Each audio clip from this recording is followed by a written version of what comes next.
अब वहां पत्ता ना बना देना कि आपने सारे नदियों में पत्ता बनाया तो दही भी बना दे। अब इसी में अब कह रहे आगे देखिए, इन्होंने कहा कि समुद्र तटवर्ती इलाकों के नगरों का विकास लगभग 2500 वर्ष पहले हुआ। फिर गंगा के दक्षिण में इन नदियों के आसपास का क्षेत्र प्राचीन काल के मगध वर्तमान बिहार है। नीतीश बाबू, बिहार मगध, कोई मगध के बारे में हमें बताएगा? चंद्रगुप्त मौर्य, नंद। नंद, हम अभी आंसर नहीं लिख रहे हैं, आप लोगों की बात लिख रहे हैं। नंद और चंद्रगुप्त मौर्य, चाणक्य हैं, चाणक्य हैं, नालंदा है और सेल्यूकस भी है, सेल्यूकस भी है, बौद्ध और अरे महापुरुष ज्ञानी जी, महाप्यारे कौन है? कौन? गौतम बुद्ध। अच्छा, गौतम बुद्ध का असली जो नाम था बचपन का, क्या नाम था? सिद्धार्थ। ये पता होना चाहिए। सर जी, कोई पैसेंजर और घूमने आया था, मतलब यात्री आया हूँ, आया मेगास्थानी इंडिका। बिहार, देखो हमने कुछ नहीं कहा, बिहार मगध आया, मगध के बारे में ये सारी चीजें पता होना चाहिए कि कौन कौन रिलेट करता है मगध से। क्वेश्चन पूछ सकते हैं, वैसे पूछेंगे नहीं, इतने आसान भी क्वेश्चन नहीं देंगे वो, लेकिन अब हम मगध के बारे में कुछ बताने जा रहे हैं सब। जैसे मगध के बारे में इन्होंने कहा कि गंगा के दक्षिण में इन नदियों के आसपास का क्षेत्र प्राचीन काल के में मगध वर्तमान बिहार में। पहले मगध बिहार में नहीं था तो कहां था? पहले मगध बिहार में नहीं था तो कहां था? पहले मगध बिहार में नहीं था तो कहां था? गंगा के दक्षिण में, गंगा के दक्षिण का सारा हिस्सा। नाम से राज्य स्थापित किया। एक क्वेश्चन दे रहा हूं, लिख लो। गंगा के किनारे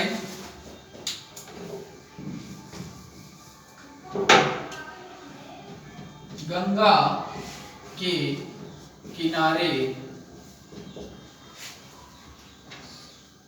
कौन सा शहर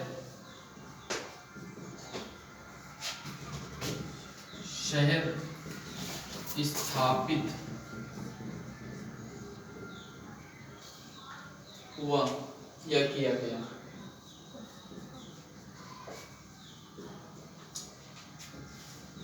पहले तो हम मगध ही ले लेते हैं,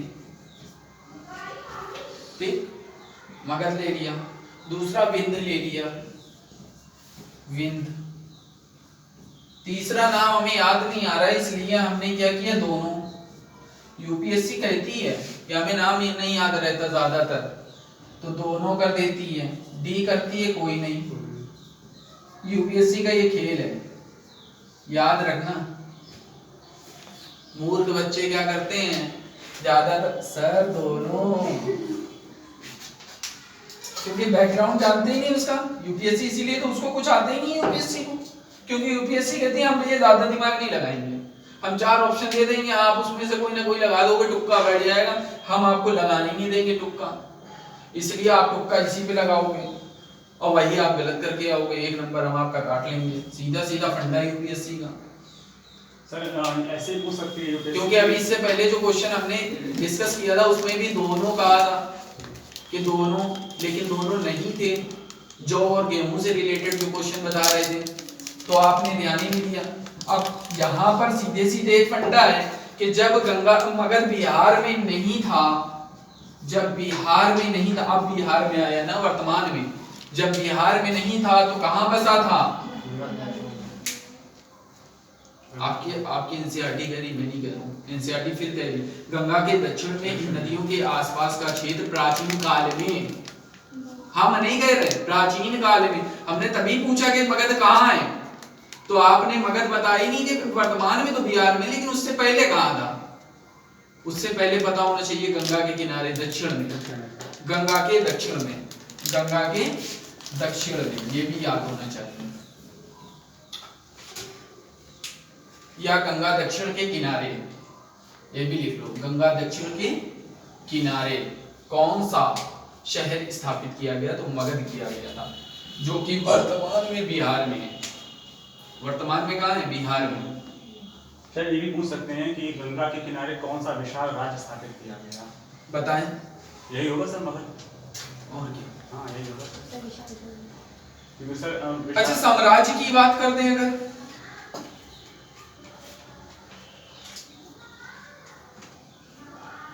क्योंकि मेरा जहाँ तक सर मानना है कि मगध ही ऐसा पहला राज्य या साम्राज्य होगा, मतलब गंगा के किनारे पहला भैया राज्य मगध से बहुत पुराना अशोक का बहुत पुराना रिश्ता है, उसी का वंशज। अशोक का बहुत पुराना रिश्ता है।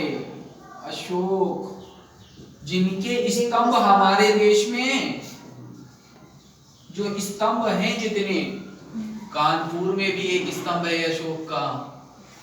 कोई बताएगा कहाँ स्थित है? कानपुर से बिलोंग करते हो, शर्माना चाहिए, बता दो जल्दी से। भीतर गांव में तो नहीं है सर? नहीं भाई, भीतर गांव कहाँ पहुंच रहे हो? वहां तो मंदिर है। मंदिर है हाँ। हम कानपुर में रह के कानपुर की जानकारी होनी चाहिए, कहाँ पर अशोक का स्तंभ है। अब आप इंटरव्यूअर के सामने जाएंगे, कहेंगे इंटरव्यूअर के रस, ये बताइए आप अशोक से बताइए। चलिए ये तो भाई क्वेश्चन पूछ ही सकता है ना कि बिहार मगध में क्या था। अब आपने कहा कि ऐसा है, अब क्या बताएं सर, कानपुर में रहते हैं लेकिन घूमे नहीं है, अम्मी घर से निकलने नहीं देते या पापा घर से निकलने नहीं देते। अरे भाई मोती झील जाओ, अशोक नगर अशोक के नाम पर बसा। अशोक नगर कभी कोई गया है? मोती झील के जस्ट सामने कॉर्नर पर। अरे अशोक नगर पैथ तो गए होगे, इतना बड़ा पैथ है वहां पर, कभी तो जांच वगैरह कराने गए ही होगा इंसान। वहां लास्ट में एकदम कॉर्नर पे देखो जो गेट बना हुआ है बड़ा सा, मोती झील के लास्ट में, जो कि कोका कोला चौराहे की तरफ निकल रहा उधर जाकर, गुरुद्वारा जहाँ पर है। हाँ गुरुद्वारा नहीं है वहाँ पे। अरे आगे चल के गुरुद्वारा है, सही है सर। पुरातात्विक है क्या सर? है कुछ वहाँ पे। भाई वहां से आके। और अच्छा, अशोक की पहचान क्या थी स्तंभ की? कोई स्तंभ की पहचान बता? चारों दिशाओं में शेर। शेर तो होते तो उन्हें कहते क्या थे? अशोक स्तंभ कहते हैं। शेर को क्या कहते हैं? जो चारों तरफ शेर होते हैं उन्हें क्या कहते हैं? हाँ क्या कहते हैं बताओ? उनके नीचे लिखा होता है सत्यमेव। सत्यमेव जयते भैया, वो आमिर खान ने भी चलाया था। अब यहीं से पूछ देंगे कि सत्यमेव जयते क्यों लिखा जाता है, कि सत्य की हमेशा जीत होती है। आमिर खान ने भी एक सीरियल चलाया है, याद रखना। लेकिन ये बताओ, अशोक स्तंभ को जो शेर होता है उसे क्या कहते हैं? इसको मिटा दें, रफ कर दें।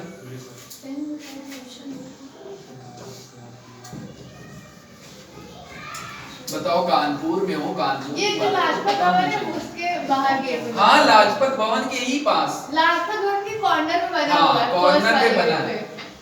अरे कभी जाओ, फोटो तो खिंचवाओ भैया। अशोक की लात तो नहीं है सर? अशोक की लात वो मोदी जी के एंटर करते गेट में हाँ। कॉर्नर में राइट साइड पे लास्ट में है, लाजपत के लास्ट में, लाजपत वाली लाइन में ही है। आपको पता होना चाहिए आसपास क्या चीज, माहौल क्या है हमारे कानपुर में, तो अप्रॉक्स पता ही होना चाहिए कानपुर में क्या है। अब चमनगंज कभी नहीं घूमे, ठीक नहीं घूमे, लेकिन चमनगंज चौराहे का नाम पहले क्या था ये पता होना चाहिए। नवीन मार्केट हम कभी नहीं गए। नवीन मार्केट इतनी प्रसिद्ध मार्केट है कि आपको पता होना चाहिए वहां क्या, किसने, कब बसाया और किसके नाम पर बसी। अब नवीन लामवाला बात है, नवीन मार्केट है तो नवीन जी के नाम पर बसी। अब नवीन जी का पूरा बैकग्राउंड पता होना चाहिए। तलाक महल था तो तलाक महल किसके नाम पर तलाक रखा गया? क्योंकि वहां राजा महाराजाओं की बीवियां जो तलाकशुदा होती थी वो रहती थी, तो इसलिए तलाक महल हो गया। ऐसे पूरा बैकग्राउंड कानपुर का पता होना चाहिए। सर नवीन का मतलब बालकृष्ण शर्मा नवीन के हाँ, नाम, उन्हीं के नाम पर, नवीन जी के नाम। हाँ। ऐसे अभी हमने उस दिन कहा था, गणेश शंकर विद्यार्थी जी का एक में प्रेस है, उस प्रेस का नाम क्या है? प्रताप प्रेस। प्रताप प्रेस है कहाँ? हमने अभी उसी दिन बताया था पहली क्लास में कि प्रताप प्रेस पता होना चाहिए, क्योंकि गणेश शंकर विद्यार्थी के नाम से हमारे वहां हॉस्पिटल चल रहा है जो कि कानपुर मेडिकल कॉलेज के नाम से जाना जाता है, गणेश शंकर विद्यार्थी का। हाँ, और है कहाँ? स्वरूप नगर में। स्वरूप नगर, उसे कहेंगे स्वरूप नगर पैलेट के जस्ट सामने है, स्वरूप थोड़ा आगे नगर। चलते पुल मेट्रो उतरते लाइन ही- वहीं से निकल ले। आपको कानपुर का पूरा बैकग्राउंड पता होना चाहिए। पुल उतरते ही ना लेफ्ट हैंड पे। अच्छा, अब ये कोई बता दे हमको, ये यहाँ तक है तो ठीक है, कानपुर में एक नगर बसा, बहुत अच्छा नगर बसा, उस नगर का कोई नाम बताए, क्योंकि अब हाल में ही वो नगर हो जाएगा, लेकिन बसा नगर ही के नाम से, वो कुछ ना कुछ हो ही जाएगा, नगर बन ही जाएगा। अब ये समझ लो। सर ये तो बिठूर है, हम कानपुर की बात कानपुर के पास। जामनगर।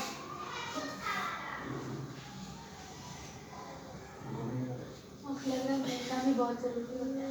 कल्याण। कल्याण बहुत सही। अभी नया बस आया है सर, भैया शुक्लागंज, आज शुक्लागंज अभी उन्नाव में आता था, कानपुर में आ रहा है। ये बात। अभी 2 दिन पहले पेपर में इसके बारे में है, पर पढ़ेंगे नहीं तो क्या करेंगे, ना करो ना सर आप ही ने कहा था हिंदू का एडिटोरियल पढ़ो।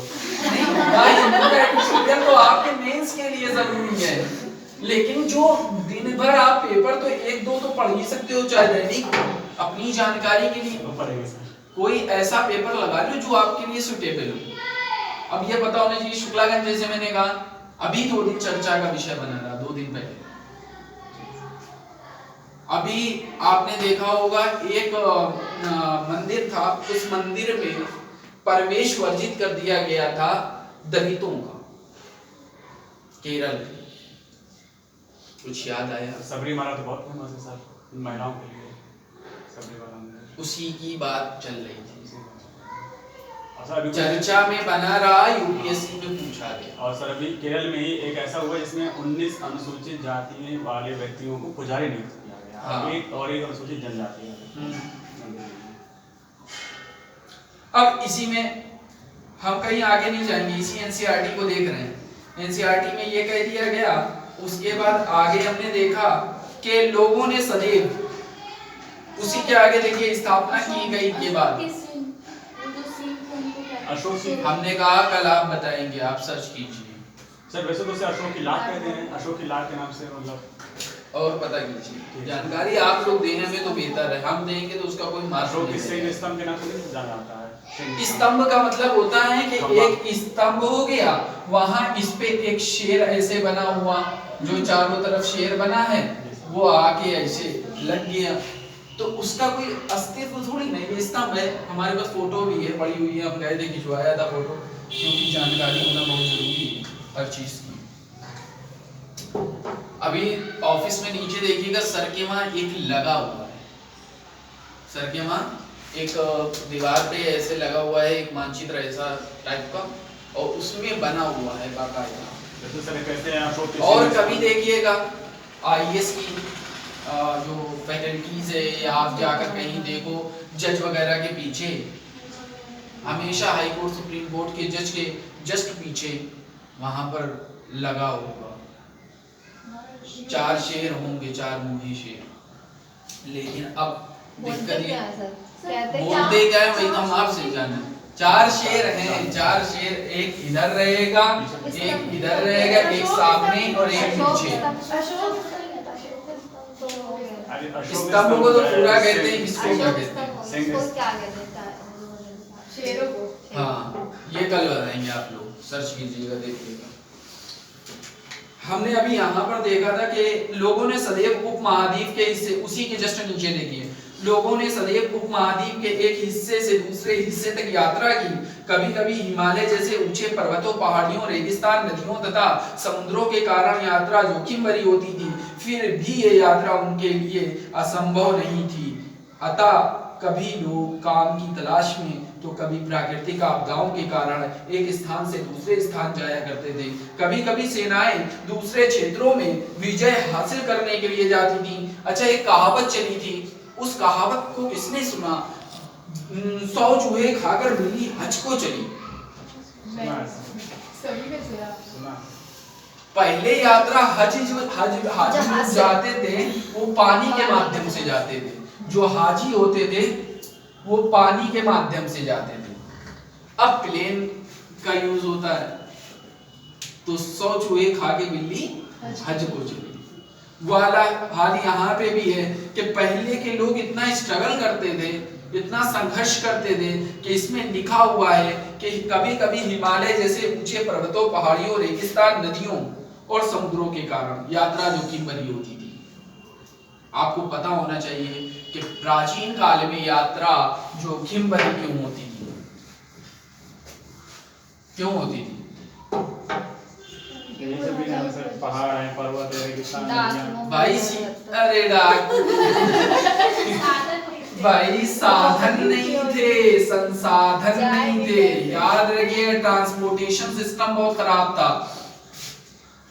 11 नंबर बस चलती थी सर। खाने पीने का भी नहीं कुछ मिलता था।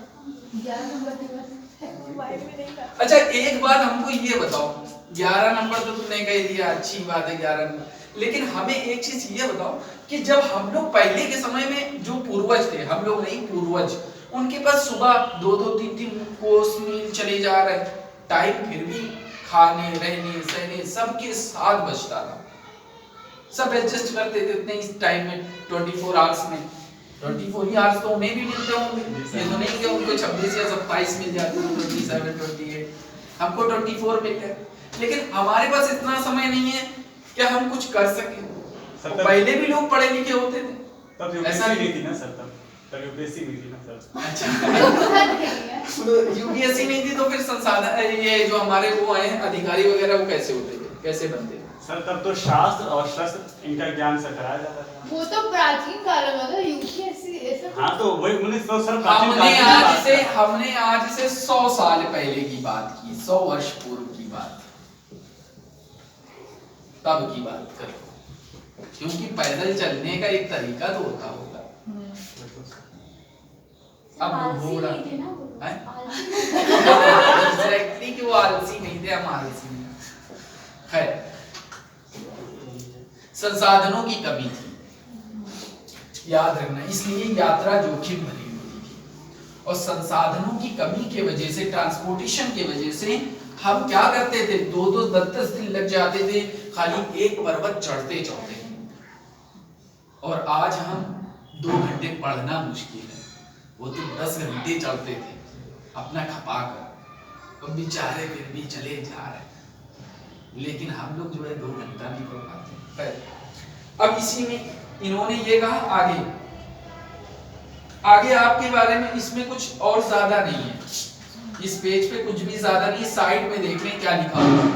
दक्षिण एशिया, आधुनिक भारत, पाकिस्तान, बांग्लादेश, नेपाल, भूटान और श्रीलंका और अफगानिस्तान, ईरान, चीन, म्यांमार आदि पड़ोसी देशों को दर्शाता है।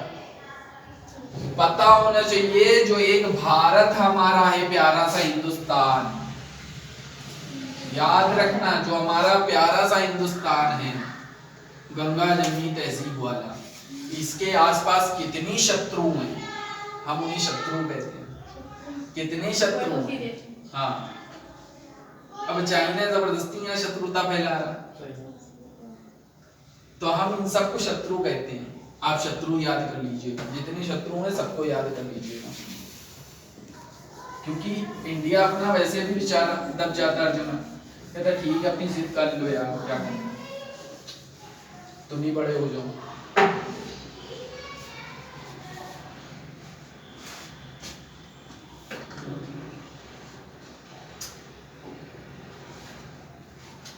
अब इसके बाद नेक्स्ट पेज, पेज नंबर 4, हाय भारत, इसमें आया देश के नाम। अब आपको तो पता है, इतना पता है जो एनसीईआरटी में लिखा हुआ है, लिखा एनसीईआरटी में इंडिया शब्द इंडस से निकला है, मिल गया सबको। इंडिया शब्द इंडस से निकला है, जिसे संस्कृत में सिंधु कहा जाता है।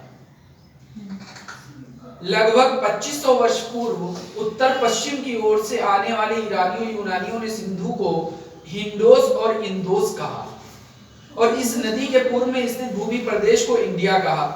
भरत नाम का प्रयोग उत्तर पश्चिम में रहने वाले लोगों के एक समूह के लिए किया जाता था। इस समूह का उल्लेख संस्कृत की आरंभिक 3500 वर्ष पुरानी कृति ऋग्वेद में मिलती है। ठीक है, अब अच्छा एक चीज ये बताओ, भरत थे कौन? महापुरुष भरत थे कौन? अरे भरत इतना प्यारा नाम जिससे बना हमारा भारत। हमें एनसीईआरटी में जितना दिया हमने उतना देख लिया, लेकिन अब हम जो बताएंगे वो एनसीईआरटी से बाहर का है, वो आपकी जानकारी के लिए है और कोई नहीं बताएगा, ये भी ध्यान रखना। जो अब हम बताएंगे तुम चले जाना किसी भी चैनल पे सर्च कर लेना, किसी भी उस पर सर्च कर लेना, नहीं मिलेगा। अब बताओ जल्दी से भारत बना। सर 3 लोगों का उल्लेख मिलता है भारत में। पहले तो सर दुष्यंत और शकुंतला के पुत्र भरत महाभारत कालीन।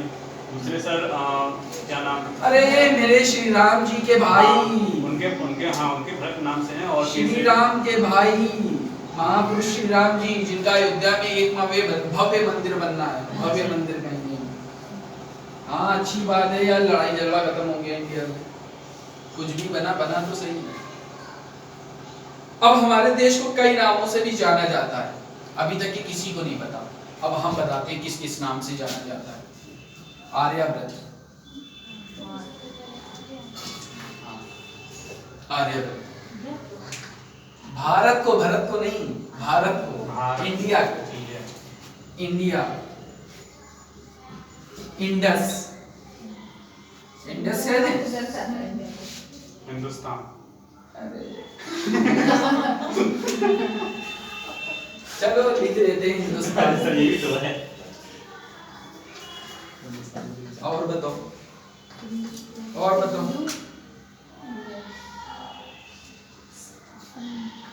सिंधु, सिंधु प्रदेश। चलो सिंधु। और बताओ, एक नाम बताए, बहुत प्यारा नाम हमें लगता है। बचपन में चाचा मामा ताया, आओ भाई जम्मू रे कैसे हो, यही तो कहते थे, सुना है? जम्बूद्वीप। हाँ जम्बूद्वीप, जम्बूद्वीप, हाँ जम्बूद्वीप। जाइए सर्च कीजिए, कहीं नहीं मिलेगा, लिख लीजिए। जम्बूद्वीप अपने इंडिया को कहा जाता था। अब कहेंगे सर ने वो आ गया, एनसीईआरटी ने हमें इंडिया पढ़ाया, इंडस पढ़ाया, सिंधु पढ़ाया, हिंदुस्तान पढ़ा दिया, वो भारत पढ़ा दिया, वो भरत पढ़ा दिया, लेकिन ये जम्बूद्वीप नहीं पढ़ाया। ये कौन सी कला का नाम है? ये अपने इंडिया का नाम। क्लियर हुई बात? मैंने सुना है इंडिया का नाम अंग्रेजों ने रखा अपने। अच्छा, चलते हैं इंडिया अंग्रेज से किसी अंग्रेज को पकड़ मतलब के लाते उन्होंने हैं। अपने हिसाब से इंडिया को मतलब करा है, हमने इंडिया को नहीं, मतलब ऐसा नहीं कि भारत को। ठीक है, अच्छी बात। नहीं सर, जैसे हिंदुस्तान का बोला गया है कि जैसे हिंदुस्तान का शुद्ध नाम सिंधुस्तान था। हाँ। लेकिन सिंधुस्तान में सर जो ईरानी थे वो सर सा को हा बोलते थे, तो उन्होंने सिंधुस्तान को हिंदुस्तान कर दिया। ये थोड़ा सा देखो, एक लड़ाई चल रही है हाल ही में, हम डिबेट देखते हैं, हमें लगता है जैसे सब के सब गधे हैं। हमें हकीकत में यही लगता है, जितने डिबेट में बैठते हैं टीवी एंकर, हम सारे न्यूज चैनल के एंकरों की बात कर रहे हैं, सब गधे हैं, महागधे हैं हकीकत में। क्यों? एक नाम भारत, समझिएगा, और हमारे जो माननीय पूजनीय बैरिस्टर साहब, नाम नहीं लेंगे क्योंकि बहुत सारे बैरिस्टर हैं, नाम नहीं लेंगे, पता चला हम लोग कानपुर में फैल रहे हैं धीरे धीरे, कहीं आकर हम भी उन्हीं पार्टियों से थोड़ा सा attachment। इंडस कौन से लैंग्वेज से लिया गया है? अभी बताएंगे, अभी हम बताएंगे, अभी सब बताएंगे।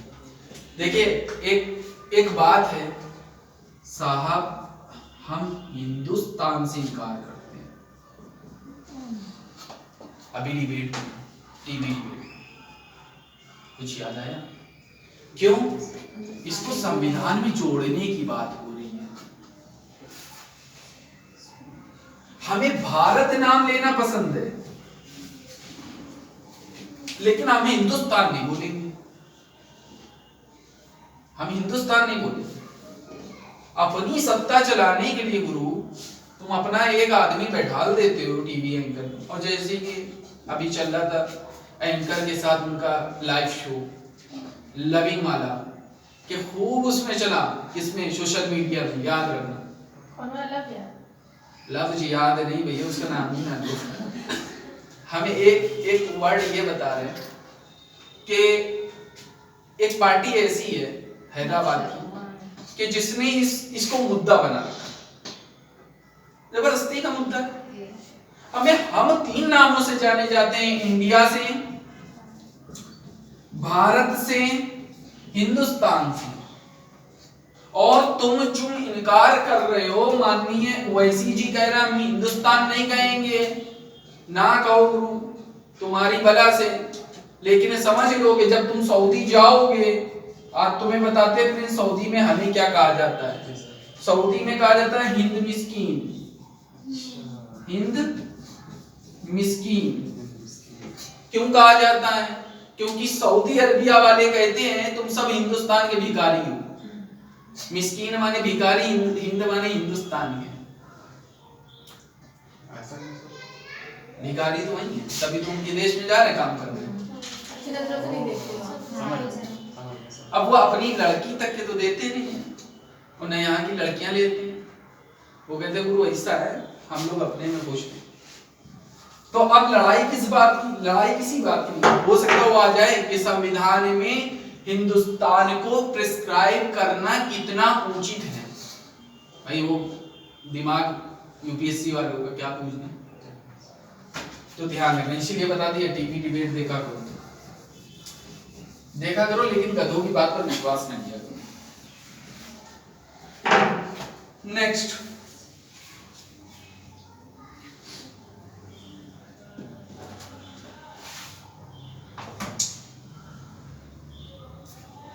नीचे देखिए अतीत के बारे में कैसे जाने। हमने अभी कहा था शुरू में कि अतीत के बारे में हम अम्मा से पूछ सकते हैं, अब्बा से पूछ सकते हैं, दादा से पूछ सकते हैं, नाना से पूछ सकते हैं, मौसा से पूछ सकते हैं, जो उस समय थे उन लोगों से पूछ सकते हैं, उस समय का पेपर पढ़ सकते हैं, रेडियो सुन सकते हैं, टेलीविजन देख सकते हैं। इन सब चीजों से क्या कर सकते हैं? जानकारियां प्राप्त कर सकते हैं। अब तो सोशल मीडिया का जमाना है, सोशल मीडिया पर सर्च कर सकते हैं। लेकिन समस्या यहाँ आई कि पुस्तकें हाथ से लिखी होने के कारण, मिला, पुस्तकें हाथ से लिखी होने के कारण पांडुलिपि कही जाती हैं, और अंग्रेजी में पांडुलिपि के लिए प्रयुक्त होने वाला मैन्युस्क्रिप्ट शब्द लैटिन शब्द मेनू, जिसका अर्थ हाथ है, से निकला है। ये पांडुलिपियां प्रायः ताड़पत्रों और हिमालय क्षेत्र के उगने वाले बूर्ज नामक पेड़ की छाल से विशेष तरीके से तैयार भोजपत्र पर लिखी मिलती है। अभी कुछ नीम हकीम खतरे जान ऐसे हैं जो प्रयोग करते हैं लिखने के लिए, वो जो दुआ तावीज और ये सब करते हैं, वो एक हिरन की झिल्ली का प्रयोग करते हैं अभी भी लिखने के लिए। जो जादू टोना मंत्र जंतर करते हैं, खाल नहीं होती है, अंदर की चर्बी ऐसा होता है एकदम पतली सी, कागज ऐसी। वो भी कितना महंगा, बंदा को ऐसे परेशान आया है परेशानी सुनाने के लिए, उसको भी 2-4-10 हजार की चूना लगा दिया। और सब वो देते हैं, देने वाले लोग देते हैं, और डॉक्टर के पास देखो अंधविश्वासी खेल है। हाँ, मुश्क है, जाफरान है, और वो नहीं, इस सब का प्रयोग करते हैं। मुश्किल नहीं। तो अब इसी में अब क्या है कि अंधविश्वास वाले, तो डॉक्टर भी हमें कुछ नहीं करता। डॉक्टर क्या देता है जानते हो? स्किन की लेयर, तसल्ली। डॉक्टर भी हमें तसल्ली देता है। अब कैसे देता है हम तुम्हें समझा रहे हैं। कैसे देता है तसल्ली जानते हो? खाली एक तरीके से देता है, वो एंटीबायोटिक दे देता है। एंटीबायोटिक देता है, हमारे दिल को सुकून हो जाता है कि डॉक्टर साहब से दवा लेके आए। अगर दिमाग से सोच लो हमको कुछ हुआ नहीं है, चाहे जितना जो है आपके अंदर बीमारियां हो सब खत्म हो जाएंगी। अभी देखना स्कूल जाने के वक्त बच्चा बीमार रहता है, अभी बहुत तेज बुखार चढ़ा है, खांसी आ रही, जहाँ स्कूल का टाइम खत्म, वहां से खेलना कूद रहा। हमने तुम्हें इसीलिए बता रहे हैं कि देखो हर प्रूफ के साथ हर चीज बताएंगे। सर इसमें साइड में लिखा है 1000 वर्ष पूर्व, तो पांडुलिपि हो तो बहुत पुरानी प्राचीन काल से चली आ रही है। हाँ, सिर्फ 1000 वर्ष पूर्व क्यों बोला जाता है? ये एनसीईआरटी है और ये इसमें कोई चेंजमेंट नहीं हो सकता, जो लिखा है वही हमें पढ़ना पड़ेगा।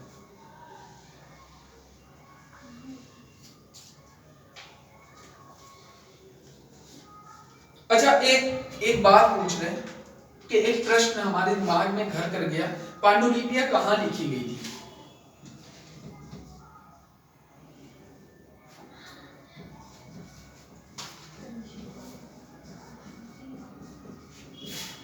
कहाँ लिखी गई?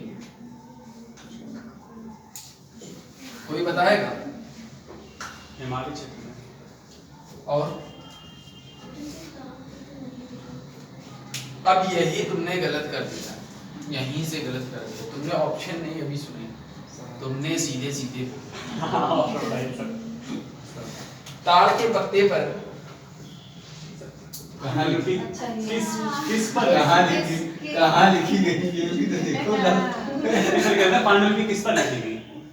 किस पर लिखी गई नहीं है, यही तो एनसीईआरटी है। टॉपिक आ जाएगा पीपल के पत्ते पर।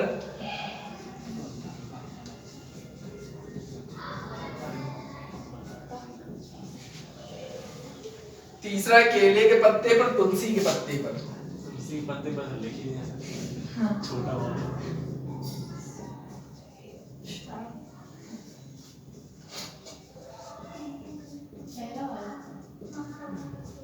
तुम्हें पता है कुछ महापुरुष होते हैं, कुछ हमारे भी होते हैं, तुम्हारे भी, सभी कम्युनिटी में होते हैं, वो कहेंगे यार गुरु पांडुलिपि ये बिलोंग करती है नॉन मॉडर्न को, समझना इसका मतलब है इन लोग इससे कनेक्ट हैं, पूजा करते हैं, यही ठीक है। सही बात सर, हकीकत बात बता रहे, रियल बात, सही बात। ये रियल केस है। हम अपनी आंखों के सामने की बात बता रहे कि हमारे साथ ऐसा हो चुका है, एक स्टूडेंट ने बताया हैं? तुलसी के पत्ते तो छोटे छोटे से होते हैं। वो हम लोग सोच रहे हैं ना यहाँ आपको कि अभी आप clear यहाँ कर दिया बैठी हो गया। तो वहाँ पे इसलिए जाएंगे सोच तो रहे वो हैं। क्लियर नहीं होगा। वहाँ अब वहां पे ये कहा गया कि ऐसा पांडुलिपियां कहाँ लिखी गई। अब हमारे दिमाग में है यार पांडुलिपियां इनसे जुड़ी हैं नॉन मॉडर्न से, यानी मतलब तुलसी के पत्ते पे लिखी जाती होंगी कि पूजा इन लोग इसी की करते हैं। ये सोच अब ये नहीं पता कि आप लोग तुलसी पीते हैं। जेब में रखते हैं। तो इसमें क्या है कि असली उत्तर देखिए, उत्तर कौन सा होगा कोई बताएगा? पहले ही सर, ताड़ का पत्ता। ताड़ का पत्ता किसी ने देखा है या ताड़ का पेड़? वो लंबा सा होता है, काफी ऊंचा होता है। नारियल के पेड़ जैसा होता है उसकी तरह लंबाई। नारियल के पेड़ के जैसा होता है, उसकी लंबाई सर्वाधिक होती है। सर्वाधिक।